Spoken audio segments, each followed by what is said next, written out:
तो दोस्तों आज हम शुरू कर रहे हैं सबसे पहले चैप्टर नंबर 1 रियल नंबर्स। उसमें हमारा जो सबसे पहले टॉपिक आता है वो हमारा टॉपिक आता है प्राइम नंबर्स। अब प्राइम नंबर कौन से नंबर होते हैं? प्राइम नंबर्स वो नंबर्स होते हैं जो जिनके सिर्फ दो फैक्टर्स होते हैं। कौन कौन से दो फैक्टर्स होते हैं? जो सिर्फ एक तो 1 के टेबल में आते हैं और एक खुद ही के टेबल में आते हैं।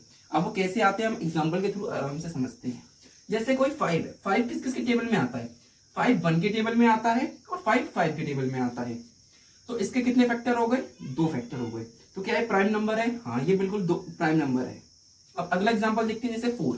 क्या 4 प्राइम नंबर है? 4 के हम फैक्टर्स देखेंगे। 4 किस किस के टेबल में आता है? 4 1 के टेबल में आता है, 1 4 जा 4। 4 2 के टेबल में आता है, 2 2 जा 4। 4 4 के टेबल में भी आता है, 4 1 जा 4। तो इसके 3 फैक्टर हो गए, पर हमें क्या चाहिए? सिर्फ दो फैक्टर्स। तो इसका मतलब ये है कि ये प्राइम नंबर नहीं है, ठीक है। और इसके बाद में जो अगला हमारा आता है टॉपिक वो है कंपोजिट नंबर्स। कंपोजिट नंबर क्या होता है? जिसके मोर देन 2 फैक्टर्स होते हैं, मतलब 2 से ज्यादा। अब यहाँ पर देखते हैं, जैसे 8 हमने एग्जांपल के लिए क्या लिया है? 8 लिया है। 8 के कितने फैक्टर्स है? 8 किन किन के टेबल में आ रहा है? 8 आएगा 1 के टेबल में, 1 8 जा 8। 8 आएगा 2 के टेबल में, 2 4 जा 8। 8 आएगा 4 के टेबल में, 4 2 जा 8। 8 आएगा 8 के टेबल में, 8 1 जा 8। तो इसके 2 से ज्यादा फैक्टर्स आ गए। हाँ, इसके 4 फैक्टर्स आ गए, तो 2 से ज्यादा है। तो क्या ये कंपोजिट नंबर है? हाँ, ये बिल्कुल कंपोजिट नंबर है। और यहाँ पर देखते हैं 7। 7 के कितने फैक्टर्स आ रहे हैं? 7 के दो फैक्टर्स आ रहे हैं, एक 1 और एक 7। क्या और किसी टेबल में आ रहा है?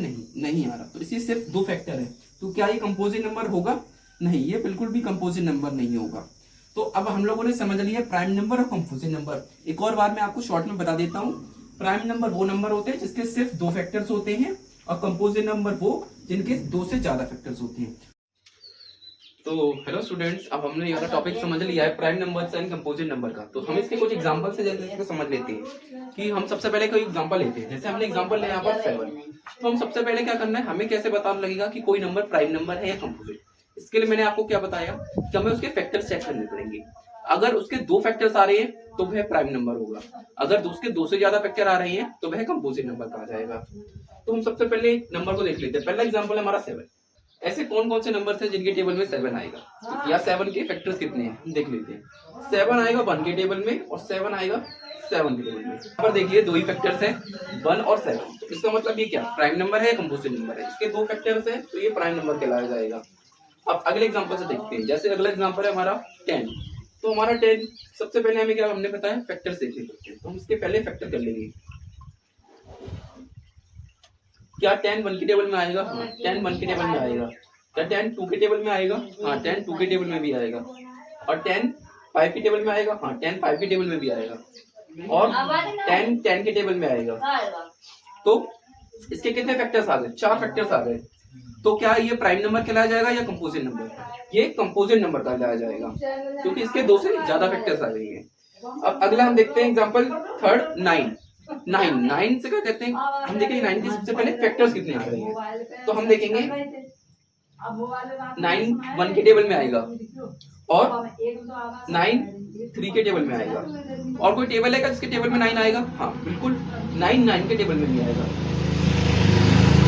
तो इसके कितने फैक्टर्स आ गए? टोटल इसके 2 से ज्यादा फैक्टर्स आ गए। तो ये कौन से नंबर में कहलाया जाएगा? ये कंपोजिट नंबर कहलाया जाएगा। अगला हम एक और देख लेते हैं 11। 11 जो कि रहने वाला है, इससे सबसे पहले हम क्या करेंगे फैक्टर्स जोड़ लेंगे। 11 के कौन कौन से फैक्टर्स आएंगे?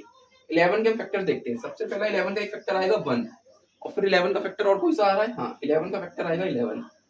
तो इसके टोटल कितने फैक्टर्स आए? इसके टोटल 2 फैक्टर्स आए। मतलब इसका मतलब यह एक प्राइम नंबर कहलाया जाएगा, ठीक है। तो अब हम ये समझ चुके हैं कि कौन सा नंबर प्राइम नंबर है, कौन सा कंपोजिट। अब हमने इन सब में क्या समझ लिया, क्या कॉमन आ रहा है? हमने यह देखा कि कोई सा भी टेबल है या कोई सा भी नंबर है, उसमें सब में हमने देखा 1 सब में कॉमन आ रहा है। तो इससे हम ये समझते हैं कि हर नंबर का 1 फैक्टर होता है। और दूसरी चीज हमने यहाँ पर क्या देखी? दूसरी चीज हमने यहाँ पर ये देखी कि अगर हम 7 नंबर के फैक्टर देख रहे हैं तो 7 में 7 भी आएगा। अगर कोई और नंबर लेते हैं, जैसे 10 लिया है तो उसमें 10 फैक्टर आ रहा है। 9 लिया है तो उसका 9 भी फैक्टर आ रहा है, और 11 लिया तो उसमें 11 फैक्टर आ रहा है। इसका मतलब क्या कि हर नंबर अपना खुद का फैक्टर भी होता है। इससे हम ये समझ लेते हैं।